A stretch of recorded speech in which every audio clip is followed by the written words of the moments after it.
Il existe des traumas de l'enfance qui peuvent affecter votre vie professionnelle. Aujourd'hui, je vais donc te parler de ces traumas de l'enfance que si jamais tu ne les soignes pas le plus tôt possible, peuvent véritablement affecter ta vie professionnelle et même ta carrière. Le premier trauma, c'est celui de l'enfant docile. Si vous ne savez pas ce que c'est, ça veut dire que vous n'êtes probablement pas l'enfant docile dans votre famille. Il s'agit de celui qui disait oui à tout, qui dépannait tout le monde, qui était toujours là pour tout le monde, qui était un peu le psychologue de tout le monde.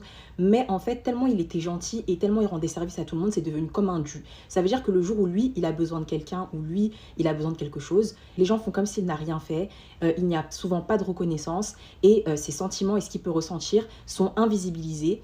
Les gens ne sont pas là pour lui comparé au nombre de fois où il a été là pour eux. Très souvent dans le monde professionnel, ça crée une personne qui ne sait pas dire non et qui continue ce schéma, qui rend service à tout le monde, qui dépanne ses collègues, qui travaille même parfois à la place de ses collègues, qui prend moins de vacances que tout le monde, qui apporte plus que tout le monde dans l'entreprise, mais il y a zéro reconnaissance. Par exemple, un jour s'il est malade ou qu'il n'est pas là et qu'il décide de se mettre en arrêt, à son retour on va lui faire la misère, on va faire comme s'il n'a jamais rien fait pour personne, on lui rend aucune faveur, aucun service. Donc c'est une forme d'ingratitude et ça peut conduire à un burn-out et ça peut faire que cette personne a des difficultés à prendre des décisions radicales, à s'imposer et surtout mettre des limites. Le deuxième trauma, c'est celui du manque d'affection. Le manque d'affection peut faire qu'une personne dans le monde professionnel va toujours chercher la validation des autres, va toujours chercher à être le meilleur, quitte à parfois, j'ai bien dit parfois, c'est pas toujours le cas, écraser les autres pour pouvoir briller.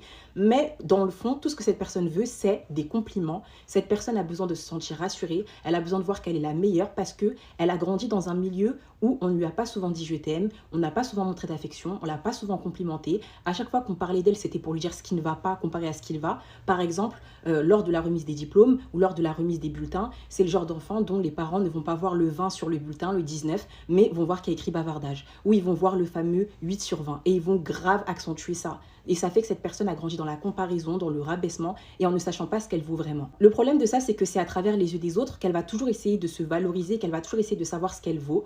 Et du coup, elle tombe dans l'hyperdépendance et au travail, comment vous dire que c'est un énorme frein parce que ça veut dire que si demain elle est dans une entreprise toxique qui ne l'apprécie pas et qu'on lui fait croire qu'elle est nulle, elle va vraiment croire qu'elle est nulle. Et à l'inverse, si jamais on lui dit c'est trop bien ce que tu fais, continue, même si imaginons ce qu'elle fait c'est pas forcément bien ou cette personne écrase un peu les autres pour avancer, bah, elle va continuer parce qu'elle a besoin de se nourrir de ses compliments. Et dans le même genre, il y a aussi le trauma de l'enfant rabaissé. Ça peut faire qu'on n'est pas face à quelqu'un qui écrase les autres pour briller, mais face à une personne qui se laisse faire et finit harcelée. Elles ne se défendent jamais, ces personnes, parce que petite, elles se faisaient déjà rabaisser, elles ne se défendaient pas. Et ça se répète. C'est le genre de profil qui attire très souvent les personnes hyper toxiques, hyper méchantes. Ce genre de personnes, c'est très facile de les repérer parce qu'elles ont souvent peur de déranger. Elles s'excusent limite d'être là. Et malheureusement, pour les personnes qui sont un peu narcissiques, qui n'ont pas confiance en elles et qui sont mauvaises, c'est du pain béni parce que ça devient leur toutou, ça devient leur cible facile, ça devient les personnes à qui ils vont faire la misère. Vraiment, c'est limite eux qui ont tendance à être ce fameux cliché de la stagiaire ou de l'alternant qui va se faire malmener malheureusement. Et enfin, le dernier trauma qui peut vraiment vous affecter, c'est celui de la trahison. Il y a des personnes qui ont souvent été trahies plus jeunes, que ce soit en amitié ou en amour. Et dans le monde du travail, ça crée des personnes froides qui se méfient absolument de tout le monde.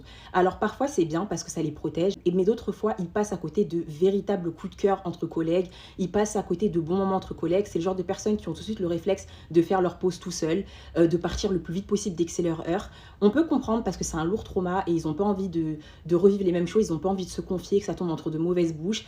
On peut comprendre, mais si, imaginons, tu travailles pendant 30 ans dans une boîte, franchement, 30 ans en étant seul, c'est très chaud. Et je peux vous dire qu'il y a vraiment des gens qui ont vécu ça.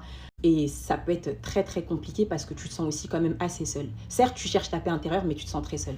En tout cas, si vous êtes reconnu dans un de ces traumas de l'enfance ou si dans les explications que je vous ai données sur les conséquences dans le monde du travail, vous avez reconnu le comportement de l'un de vos collègues, eh bien ça vous permettra de mieux le comprendre et de comprendre pourquoi il se comporte comme ça ou comme ci.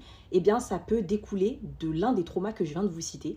Et pareil pour vous d'ailleurs. Alors moi, tout ce que je peux vous conseiller, c'est n'hésitez pas à aller consulter un professionnel pour vraiment faire table rase de votre passé. Parce que le passé, on a beau dire « oh c'est bon, c'est fini », mais en vrai, ça peut vraiment impacter votre présent.